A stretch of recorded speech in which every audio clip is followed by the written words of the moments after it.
সে প্রতিদিন তারাবির নামাজ পড়তে যেত, সেদিনও তারাবির নামাজ পড়ার উদ্দেশ্যে, আল্লাহর গোলামি করার উদ্দেশ্যে সে মসজিদের পথে রওনা হয়।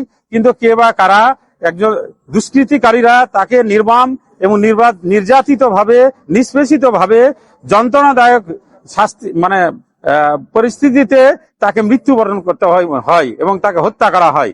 আমি আর সর্বোচ্চ শাস্তি দাবি করি প্রশাসনের কাছে, এবং যত দ্রুত সম্ভব এই বিচার সম্পন্ন করা হোক। হ্যাঁ, প্রশাসনের কাছে আমি বারবার গেছি, তো প্রশাসন বলেছে কর্ণাহাট থানার প্রশাসন যে আমরা বিভিন্ন মাদক মামলা বা ছিনতাই মামলা বিভিন্ন কাজে ব্যস্ত থাকি, আপনার এই মামলায় পরিপূর্ণ সময় দিয়ে যে আমরা কাজ করব আমাদের সর্বশক্তি দিয়ে, সেই সময়টা আমাদের হয়ে ওঠে না।